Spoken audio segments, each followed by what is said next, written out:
Hey, folks. How are you doing? So, we're here on Wall Street, and as you may be aware, we have just experienced a plunge since the 2008 financial crisis. The biggest plunge since the 2008 financial crisis. They halted futures trading for 15 minutes this morning. And the oil price, which I have very closely followed, you've seen the presentations I gave in Brazil, the oil price went down by 30% this morning. This is really, really dramatic. I've been telling folks that something like this was going to happen. I've been warning about this. And yes, I've been talking about overproduction. I've been talking about the underlying crisis and automation. It all fits in with what's going on here. So I'm going to break down really quickly what happened. Okay, so we know about OPEC, right? The oil producing countries. That's all the countries that export oil. Not all of them, but a lot of them are part of this coalition called OPEC. Obviously, Saudi Arabia, very big part of it. Russia, also a very big part of it. The United States, not part of it. So there has been a slowdown on the markets because of coronavirus. Because of coronavirus, people have not been trading as much. They've not been buying as many products. There's been a slowdown. There's been lower demand for oil. So because of that, Saudi Arabia proposed to the OPEC countries. They proposed that basically what should happen is that they should cap oil production in order to keep the price high amid this slow on demand. Well, Russia looked at that and they said no, because the United States, which is now, because of hydraulic fracking, the biggest oil producing country in the world, right? Because of fracking, the USA produces more oil than any other country in the world. The USA, not being a member of OPEC, would not have participated in this cap on production.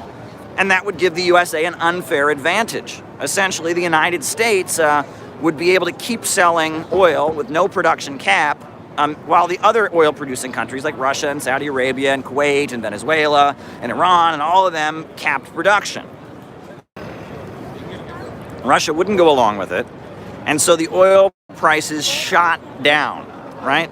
The Saudis said, okay, you're not going to go along with it, and they flooded the market with cheap oil. They ramped up production, flooded the market with cheap oil. We're now in a situation where we're at $31 a barrel. $31 a barrel. Now, you'll remember under Barack Obama, the oil price drop, it went down to roughly $27 a barrel, right? And there was a dramatic problem on the global economy, right? $27 a barrel. People are talking about how $21 a barrel could happen at this point. Now, so we got this fight in the international oil markets. The United States basically, the Saudis, longtime puppets, okay? That's the British Empire that put them in there. They've been working, they buy weapons from the United States exclusively. It's the big four super majors in the United States: ExxonMobil, Chevron, British Petroleum, and Shell. That's Saudi Arabia. Now, the thing is, though, these fracking companies, which were hoping that they could, make a scramble with the world, keeping buying from them while the other countries ramp down production, these fracking companies are suffering on Wall Street right now. They are in a lot of Wall Street banks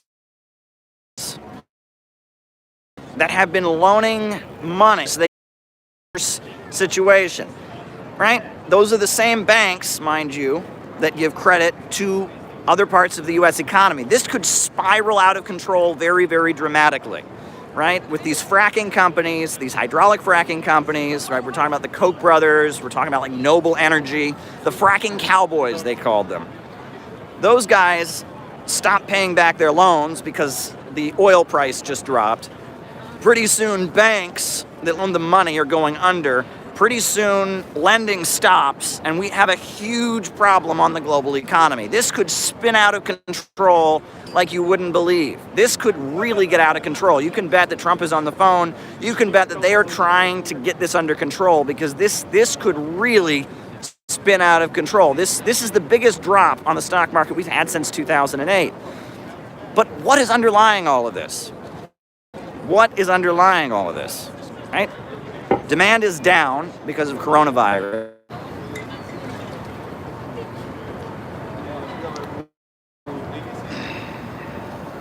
Demand has been so substantially down because wages are dropping, because people have been replaced with machines, right? With artificial intelligence, they don't need workers at this point. Workers are being pushed out of the global economy. Workers are also consumers. This is the classic problem of overproduction that Marx wrote about extensively. How, when you have an economy where the capitalist is trying to produce as many goods as possible, as cheaply as possible, and advance technology, the result is pretty soon you're going to have the market glutted with products that cannot be sold. And at this point, you've got the market glutted with oil that cannot be sold. This is what they're trying to manage. This is a crisis of overproduction. The capitalists have gotten so good at extracting oil from the shale, extracting oil from the deep sea, extracting oil everywhere. The world can't afford to keep buying it. Meanwhile, they've gotten so good at producing iPhones and iPads and all kinds of products, and the worker who's been displaced from the factory floor doesn't have the ability to keep buying it. This is the built-in crisis of capitalism, the inherent problem of overproduction. Underconsumption is what John Maynard Keynes called it. This is the crisis that we're facing. We are facing a crisis of capitalism right now. And this is a dramatic day. And if Russia and Saudi Arabia cannot reach an agreement and oil production can't get back to norms, this is going to get even worse, because the ramifications, they're calling it Black Monday here on Wall Street already. This is dramatic, folks. We are living in a very, very dramatic moment. Now, Donald Trump continues to just beat the podium and say that this is the greatest economy that has ever been. And the U.S. economy has never been this good. Can't get this under control between now and November. It's very likely that Donald Trump will be defeated, right? If he cannot get this under control, because Donald Trump has made economic, Wall Street numbers his essential selling point. He says he's been good for the economy. So if he can't get this under control between now and November, it's very likely Donald Trump will be replaced by a Democrat. So quite a dramatic moment here. I've been warning you all that this was going to happen. For months, I've been warning you all about this. I've been telling you about the problem of overproduction. I've been following the oil markets. You saw the presentation I gave in Brazil. It's now available as a book. You can buy it on Amazon, Oil and the Global Capitalist Crisis. This is the pending meltdown.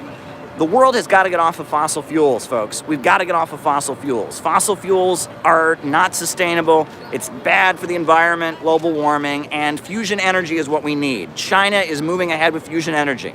But the big oil bankers do not want us to get off of fossil fuels, right? They want the world to just kind of stay poor and continue to get poorer, and they can stay at the top of the world economy. They're trying to stop China from going around the world and building, schools and hospitals and, coal power plants. They don't like the Belt and Road, but the reality is that if we can get off of fossil fuels, if we can get to a fusion energy economy, if we can get to a higher fuel source, the world will dramatically change. And that's what Wall Street is really, really afraid of, right?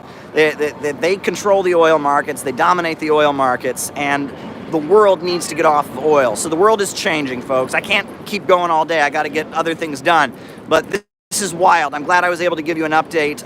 More updates coming later today. We'll be following this. This is possibly the big meltdown we've all been fearing. This is capitalism in crisis. So be sure to stay tuned to this channel. Subscribe if you haven't subscribed already. Hit like if you haven't liked already. Hit the bell so you always get notifications. I'm going to be doing videos. We're talking about this. This is a crisis. This is capitalism in crisis. Thanks for tuning in, folks.